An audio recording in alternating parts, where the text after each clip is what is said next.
Hello छात्रों, स्वागत है आप सभी लोगों का हमारे एचएम कोचिंग सेंटर के यूट्यूब चैनल में। आज हम लोग चर्चा करेंगे ज्योग्राफी की इस क्लास में भारत के इंट्रोड्यूस की कुछ आगे की बातें। ठीक है, क्योंकि इससे पहले जो मैंने एक वीडियो भारत के भूगोल की बना चुके हैं, हम पार्ट 1 मैंने बनाई है ऑलरेडी। तो उसमें आप लोग देखेंगे कि भारत के भूगोल के जो विस्तार हैं, चतुष्कोणीय विस्तार हैं, जिनका अक्षांशीय विस्तार है, देशांतरीय विस्तार है, उसकी हमने चर्चा कर रखी है। उसमें ग्लोब पर इसकी क्या स्थिति है, हमने उसकी भी चर्चा कर रखी है। तो आज हम लोग उसी के सीरीज में आगे हम लोग क्या करेंगे, चर्चा करेंगे। ठीक है ना। तो चलिए हम लोग एक एक करके देखेंगे। एक बार मैं फिर से जो है रिपीट कर रहा हूँ, जो मैं पढ़ा दिया हूँ उसको एक बार रिपीट कर रहा हूँ। इसके बाद हम लोग आगे देखते हैं, चर्चा करते हैं। ठीक है ना। चलिए देखते हैं। सबसे पहले हमने इसके आगे वाली वीडियो में बताया है कि भारत जो है ग्लोब में इसकी स्थिति क्या है। तो भारत की जो ग्लोब में स्थिति है, यह स्थिति है किस गोलार्ध में हमारा भारत है। तो यह उत्तर पूर्वी गोलार्ध में हमारा भारत स्थित है, उत्तर पूर्वी गोलार्ध में। दूसरा पॉइंट इसमें हमने देखा इसके चतुष्कोणीय विस्तार को, कि सबसे उत्तरी बिंदु कौन सा है, सबसे दक्षिणी बिंदु कौन सा है, सबसे पूर्वी बिंदु कौन सा है, सबसे पश्चिमी बिंदु कौन सा है। तो ये सारी चीज़ें हमने इसमें ऑलरेडी एक वीडियो बनाई है, उसमें आप लोग देख सकते हैं। ठीक है ना। लेकिन फिर भी मैं चर्चा कर दे रहा हूँ। तो देखिए, भारत का जो सबसे दक्षिणी बिंदु है, इसे मुख्य भूमि का अगर दक्षिणी बिंदु कहता है तो इसे हम लोग कहेंगे केप कमोरिन, जो तमिलनाडु में है आपका केप कमोरिन। ठीक है ना। यहाँ पर कन्याकुमारी क्या है, कन्याकुमारी। ठीक है। पश्चिमी बिंदु की बात करता है तो गौरमोता है आपका। पूर्वी बिंदु की बात करता है तो कीबीथू हो जाएगा, जो अरुणाचल प्रदेश में है। और उत्तरी बिंदु की बात करता है तो इंदिरा काल हो जाएगा, जो जम्मू कश्मीर में है। ठीक है। तो ये हो जाएंगे चारों बिंदु इसके। और जब कभी एकदम दक्षिणी बिंदु की हम लोग बात करते हैं तो वो बिंदु हो जाता है इंदिरा पॉइंट, जो कहाँ पे, अंडमान निकोबार द्वीप समूह में स्थित है। चलिए आज हम लोग चर्चा करेंगे कुछ और आगे की बातें। जैसे हम देखेंगे कि भारत का क्षेत्रफल कितना है, भारत का क्षेत्रफल कितना है। ठीक है। तो क्षेत्रफल से हम लोग देख लेते हैं सबसे पहले। तो भारत का क्षेत्रफल, ठीक है, नोट करते चले आप सभी लोग। भारत का क्षेत्रफल, भारत के क्षेत्रफल की अगर हम लोग बात करेंगे तो कितना है आपका भारत का क्षेत्रफल। तो ये है आपका 32,87,263 वर्ग किलोमीटर, यानी कि ये है भारत का क्षेत्रफल। 32,87,263 वर्ग किलोमीटर हमारे भारत का क्षेत्रफल है। और यह विश्व के क्षेत्रफल का कितना प्रतिशत है, विश्व के क्षेत्रफल का कितना प्रतिशत है। तो यह 2.4%, लगभग 2.4% आप इसे कह सकते हैं, या लगभग 2.42% हम लोग कहते हैं ये। ठीक है ना, कि विश्व के कुल क्षेत्रफल का कितना प्रतिशत है, तो 2.4% है। ठीक है। अगला पॉइंट यहाँ से हम लोग चर्चा करेंगे कि भारत क्षेत्रफल की दृष्टि से विश्व में कौन सा स्थान रखता है। तो क्षेत्रफल की दृष्टि से यह भारत जो है यह 7वां स्थान रखता है। ठीक है ना। नोट करें इसे कि क्षेत्रफल की दृष्टि से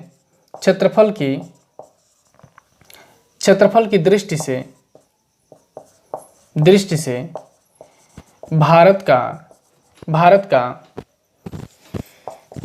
कौन सा स्थान है। ठीक है ना। कौन सा स्थान है विश्व में क्षेत्रफल की दृष्टि से, तो 7वां स्थान है। कौन सा स्थान है, 7वां स्थान है। ठीक है ना। और जब 7वां स्थान है तो कुछ अन्य देश हैं, जो 6 देश हैं, उनकी भी हम लोग चर्चा कर लेते हैं। तो देखिए एक इसका ट्रिक बनता है कि रुक चीन अब आया भारत। यह ट्रिक बनता है, आप लोग देख लेंगे। रुक से हो जाएगा, रूस से हो जाएगा आपका क्या, रूस हो जाएगा। क से आपका क्या हो जाएगा, कनाडा हो जाएगा। चीन तो है ही है, तो ऑलरेडी चीन हो जाएगा। अ से हो जाएगा अमेरिका। ब से हो जाएगा ब्राजील।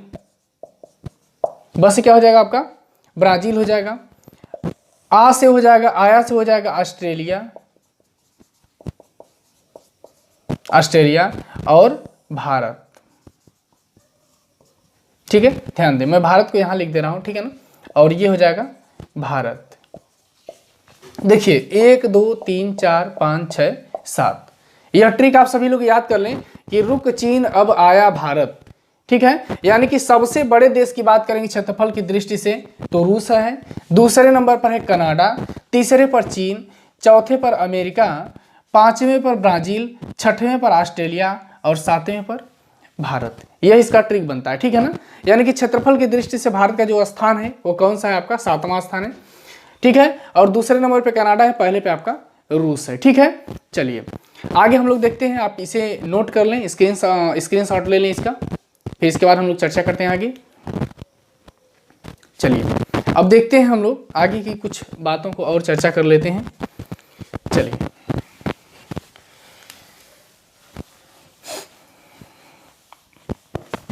इस पॉइंट को आप सभी लोग नोट करते चलें, ठीक है।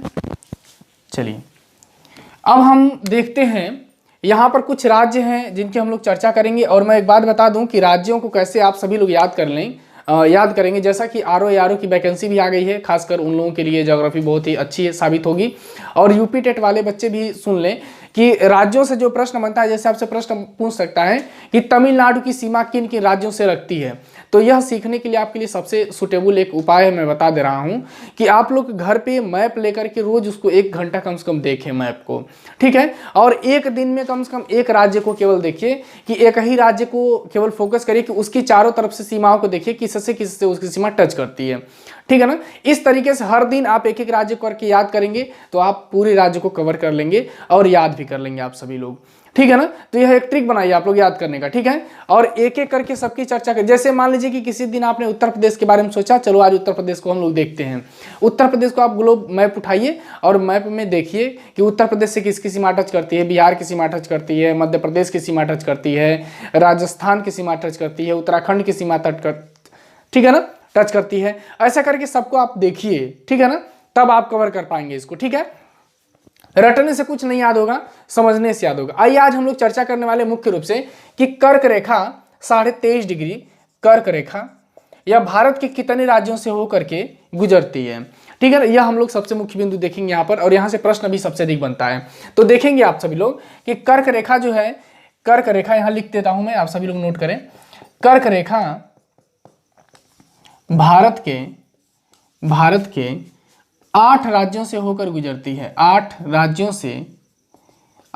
से होकर गुजरती है। अब वो कौन कौन से राज्य हैं उनको हम लोग देख लेते हैं। तो यह कर्क रेखा 23.5 डिग्री जो है भारत के 8 राज्यों से होकर गुजरती है। कौन कौन से राज्य हैं, तो इसका भी ट्रिक बनता है कि मित्र पर गमछा झार, ये ट्रिक बनता है कि मित्र पर गमछा झार, ठीक है। यहां पर देखेंगे आप सभी लोग मित्र पर गमछा झार, तो यहां देख लें मी से हो जाएगा। देखिए मैं इस ट्रिक को पहले लिख दे रहा हूं, फिर यहां समझा दूंगा, ठीक है ना। मी से हो जाएगा मिजोरम, त्र से हो जाएगा, इस तरह से हो जाएगा त्रिपुरा, ठीक है ना। इससे हो जाएगा प से हो जाएगा पश्चिम बंगाल, ठीक है। और यहीं पे र से हो जाएगा राजस्थान, ग से हो जाएगा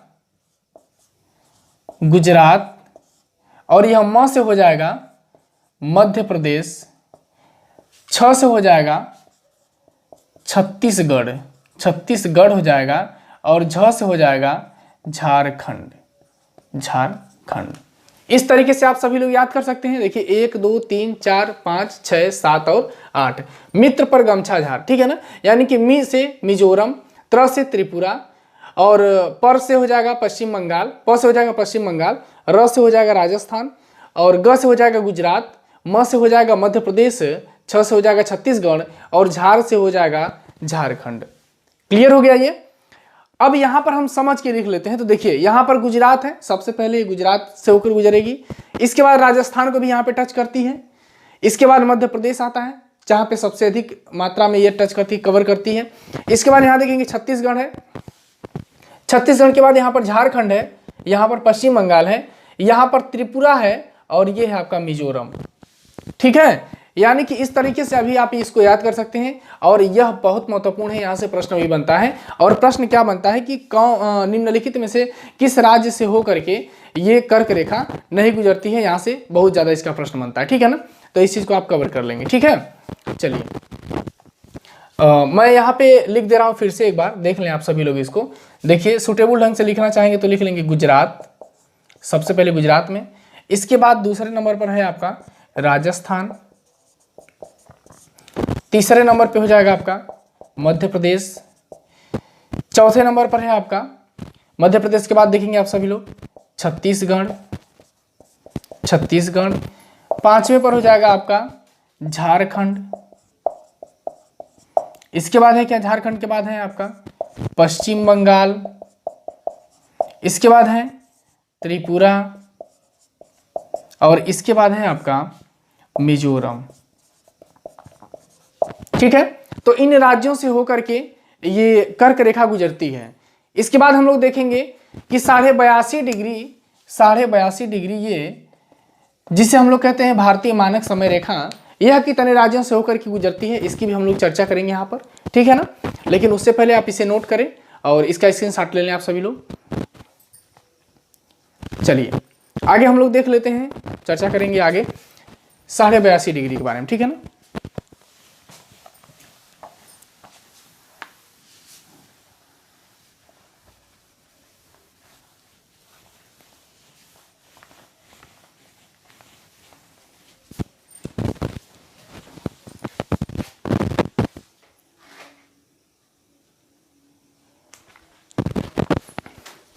चलिए देखते हैं 82.5 डिग्री को।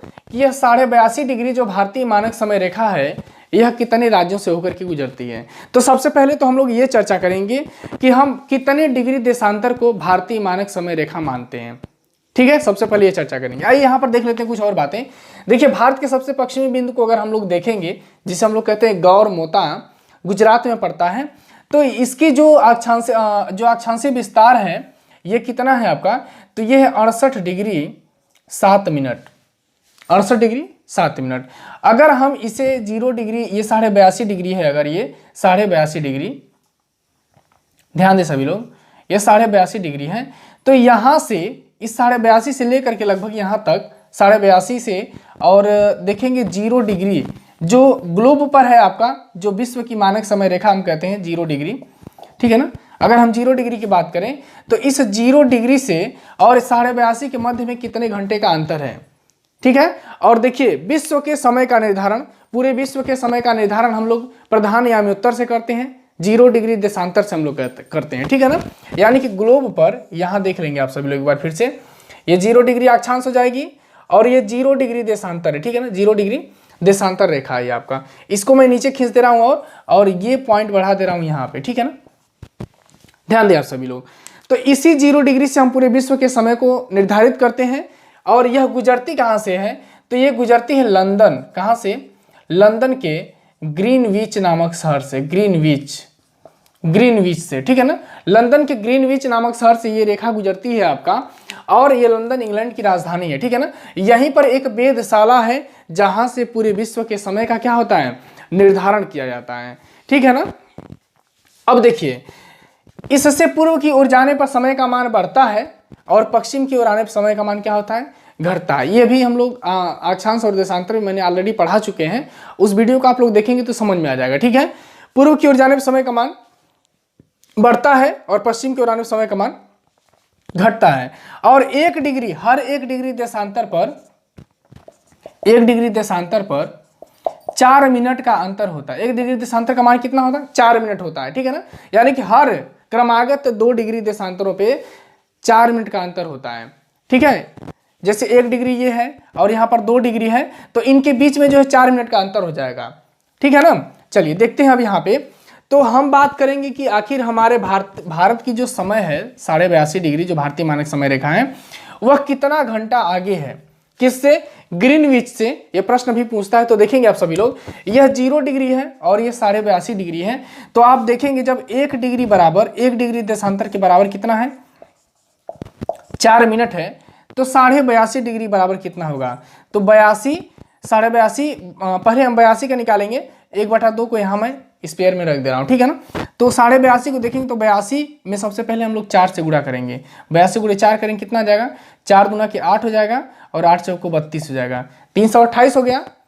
अब इस आधे मिनट को भी हम लोग यहाँ पे करेंगे, आधे डिग्री को करेंगे, तो 1 डिग्री बराबर होता है 4 मिनट, 4 मिनट, तो आधा डिग्री बराबर कितना हो जाएगा, आधा डिग्री बराबर देखें 1/2 गुणे 4 हो जाएगा, ठीक है ना। इससे काटेंगे तो 2 हो जाएगा, ये 2 मिनट होगा। अब इस 2 मिनट को हम लोग इसमें क्या करेंगे, जोड़ देंगे, यानी कि 2 मिनट को जब जोड़ेंगे तो 328 प्लस 2 बराबर कितना हो जाएगा, 330 मिनट हो गया। ये 330 मिनट हो गया। अब इस 330 मिनट को हम लोग क्या करेंगे, घंटे में जैसे ही बदलेंगे तो 330 मिनट को जब आप घंटे में बदलेंगे, यहां समझा दे रहे हैं आप लोग देख लें, तो 330 में हम किससे भाग देंगे, 60 से भाग दे देंगे।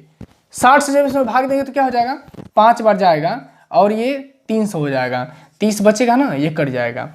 यहां आपको निकल के आ गया कि 5 घंटा 30 मिनट, कितना हो गया, 5 घंटा 30 मिनट, 30 मिनट। अब ये देखना है कि ये हमारा भारत पूर्व में है कि पश्चिम में है। तो हमारा भारत इस 0 डिग्री से पूर्व में है, यानी कि समय क्या होगी, बढ़ेगी। अतः हमारे भारत की जो समय है वो ग्रीनविच से कितना घंटा आगे है, 5.5 घंटा आगे। भारत की समय, भारतीय समय ग्रीनविच से 5.5 घंटा आगे है, 5.5 घंटा आगे है, ठीक है।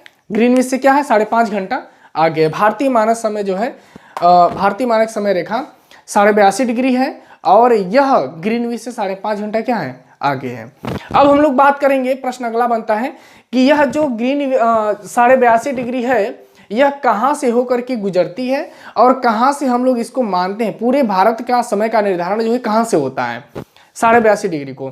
तो ये देखेंगे आपका नैनी से, कहाँ से, मिर्जापुर, उत्तर प्रदेश मिर्जापुर। अब उत्तर प्रदेश मिर्जापुर हो गया है, उत्तर प्रदेश मिर्जापुर से होकर ये गुजरती है, ठीक है ना, मिर्जापुर, यानी कि उत्तर प्रदेश मिर्जापुर से होकर ये क्या होती है, गुजरती है। अब आप लोग नैनी ट्रिक नहीं करेंगे, अब बदल गया है, अब उत्तर प्रदेश मिर्जापुर हो गया, ठीक है ना, यानी कि उत्तर प्रदेश की मिर्जापुर से होकर के ये क्या होती है, गुजरती है और यहीं से पूरे भारत के समय का क्या होता है, निर्धारण होता है। देखिए समय के निर्धारण को निकालने के लिए, समय को निकालने के लिए आप सभी लोग एक काम करेंगे कि एक ट्रिक करेंगे। मैंने एक वीडियो बना रखी है ऑलरेडी और उसे आप लोग बढ़िया से देखेंगे और समझ जाएंगे आप लोग कि समय कैसे निकालते हैं हम लोग, ठीक है। चलिए यहाँ पर देखते हैं हम सभी लोग एक चीज़ और। देखिए ये तो क्लियर हो गया कि मिर्जापुर से ये गुजरती है। इसके बाद देखिए कि कितने राज्यों से होकर के ये 82.5 डिग्री गुजरती है। सबसे पहले आप इसे नोट कर ले, स्क्रीनशॉट ले और इसके बाद हम लोग आगे चर्चा करते हैं। चलिए मैं इसे मिटा दे रहा हूं, ठीक है ना, और आगे हम लोग देखते हैं।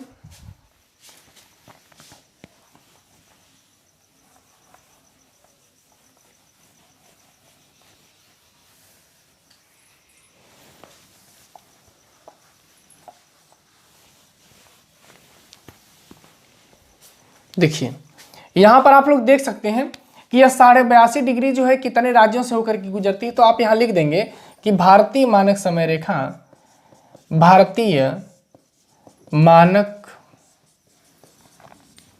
समय रेखा कुल 5 राज्यों से होकर 5 राज्यों से होकर गुजरती है। इसका भी देखेंगे आप सभी लोग, एक एक करके सबको नोट करेंगे। तो आप देखें मैप में, यहां पर देखिए उत्तर प्रदेश है, ये उत्तर प्रदेश है आपका।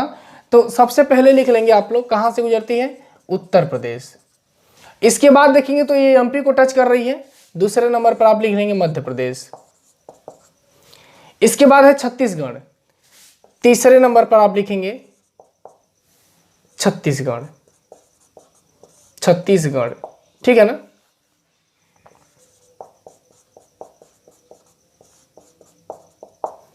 चौथे नंबर पे यहां देख लेंगे आप सभी लोग उड़ीसा, किसको टच कर रही है, उड़ीसा। और 5वें पर देखेंगे आप यहां, ये है आंध्र प्रदेश, ठीक है ना। यानी कि यह 5 राज्यों को क्या करती है, ये टच करती है। 82.5 डिग्री जो है यह 5 राज्यों से होकर के गुजरती है। इसे आप लोग नोट कर लेंगे, क्योंकि यह भी पेपर में पूछता है कि किन राज्यों से होकर गुजरती है, तो 5 राज्यों से होकर गुजरती है। यहाँ एक चीज और देखेंगे, देखिए यहाँ पर देखेंगे तो छत्तीसगढ़ में ये दोनों एक दूसरे को क्रॉस भी कर रही हैं। एक चीज और भी यहाँ पर मिल रहा है आपको कि मध्य प्रदेश और छत्तीसगढ़ से, ठीक है, मध्य प्रदेश और छत्तीसगढ़ से ये कर्क रेखा और ये देशांतर रेखा 82.5 डिग्री जो भारत मानक समय रेखा है, यह दोनों जो है मध्य प्रदेश और छत्तीसगढ़ से, इन दो राज्यों से होकर के ये दोनों गुजरती हैं। ठीक है ना, तो इसे भी आप सभी लोग नोट कर लेंगे। ठीक है ना, चलिए अब हम लोग यहाँ पे चर्चा कर लेते हैं। ये तो क्लियर हो गया कि 5.5 घंटा। आगे एक चीज और देखेंगे कि भारत में पूर्व से और पश्चिम के बीच में कितने घंटे का अंतर है, तो 2 घंटे का अंतर है। कितने घंटे का अंतर है, 2 घंटे का अंतर है। सूर्योदय और सूर्यास्त में, समय में नहीं, सूर्योदय और सूर्यास्त में, सूर्योदय और सूर्यास्त में कितने घंटे का अंतर है, तो 2 घंटे का अंतर है। सूर्योदय और सूर्यास्त में क्या है, 2 घंटे का अंतर है। ऐसे देख लेंगे आप सभी लोग। देखो 68 डिग्री 7 मिनट से लेकर के यहाँ तक जो एकदम पूर्वी विस्तार है इसका, ये 97 डिग्री 25 मिनट है। 97 डिग्री 25 मिनट है। और लगभग देखेंगे तो 30 देशांतर गुजरती हैं इनके मध्य में। इस भारत के पूर्वी और पश्चिमी विस्तार के मध्य में 30 देशांतर गुजरती हैं। तो 30 में आप 4 से गुणा कर देंगे, क्योंकि 1 डिग्री देशांतर के बीच में 4 मिनट का अंतर होता है। तो 30 डिग्री देशांतर है, तो ये हो जाएगा 120 मिनट। कितना हो जाएगा, 120 मिनट हो जाएगा। और जब ये 120 मिनट हो गया तो 120 मिनट को आप घंटे में बदलेंगे तो कितना हो जाएगा, 2 घंटा होगा। ठीक है, तो यानी कि पूर्व से पश्चिम के विस्तार में देखेंगे, पूर्वी और पश्चिमी छोर पे, तो इसके बीच में जो है ये 2 घंटे का अंतर पाया जाता है। भारत में पूर्व से पश्चिमी छोर के बीच में 2 घंटे का अंतर पाया जाता है, लेकिन अवधि के अनुसार होता है। वो सूर्योदय और सूर्यास्त में होता है। ऐसा नहीं करेंगे कि अगर गुजरात में 5 बज रहा है तो अरुणाचल प्रदेश में 7 बजेगा, ऐसी बात नहीं है। क्यों, क्योंकि यह भारत में है और भारत का जो समय का निर्धारण होता है वो 82.5 डिग्री से होता है। 82.5 डिग्री पर यदि 5 बजेगा तो पूरे भारत में एक साथ 5 बजेगा। ठीक है, ये हो गया आपका। आइए इसके बाद हम लोग कुछ और भी पड़ोसी देशों के बारे में चर्चा कर लेते हैं। तो भारत के सबसे पूर्व में अगर पड़ोसी देश को देखेंगे तो यहाँ पर है म्यांमार। कौन है आपका, ये म्यांमार है। यहाँ बीच में आपका पड़ता है बांग्लादेश। ये कौन सा देश है आपका, बांग्लादेश। पहले मैं इसको मिटा दूं, ठीक है, ये समझ गए होंगे आप सभी लोग, नोट करते चलें। ठीक है, ये कौन सा देश है आपका, तो ये हो जाएगा आपका बांग्लादेश। बांग्लादेश हो गया। इधर देखेंगे तो ये क्या है, ये है भूटान। इधर ये पूरा एरिया हो जाएगा तिब्बत का, क्या हो जाएगा, तिब्बत हो जाएगा। और यहाँ पर क्या है, नेपाल है। ये क्या है, नेपाल है आपका, ये वाला रीजन नेपाल का है। ठीक है, नेपाल के बाद इधर देखेंगे तो यहीं पर लगती है एक सीमा अफगानिस्तान की, अफगानिस्तान। ठीक है, यहाँ मैं लिख दे रहा हूँ, बना लेंगे आप लोग, अफगानिस्तान है। ठीक है ना, और ये पूरा रीजन किसका है, ये है पाकिस्तान का। किसका है, पाकिस्तान। तो ये है पड़ोसी देश हमारे, जो जिनकी सीमा स्थलीय सीमाएं लगती हैं हमारे भारत से। तो पूर्व में पूछेगा तो म्यांमार बताएंगे आप सभी लोग।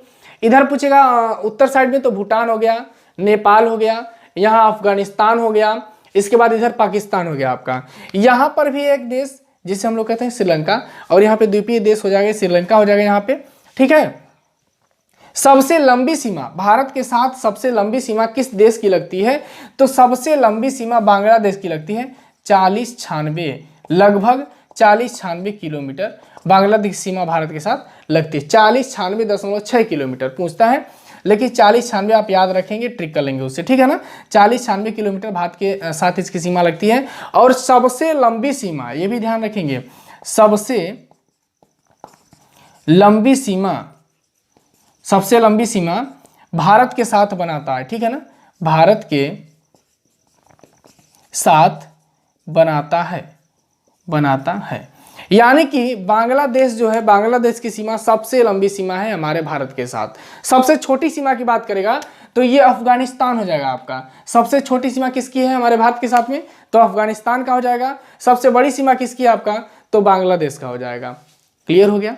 चलिए इसके बाद हम लोग चर्चा कर लेते हैं, इसे आप नोट कर लें, सभी लोग नोट करें इसे, मैं इसको मिटा दे रहा हूं अब। ठीक है,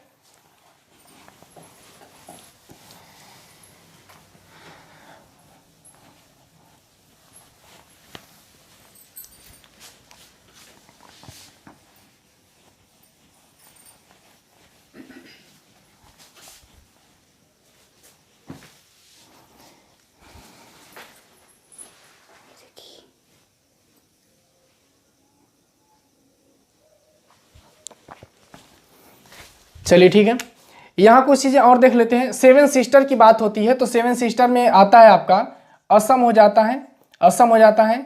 यहाँ पर देखेंगे ये हो जाएगा मेघालय, क्या हो जाएगा, मेघालय हो जाएगा।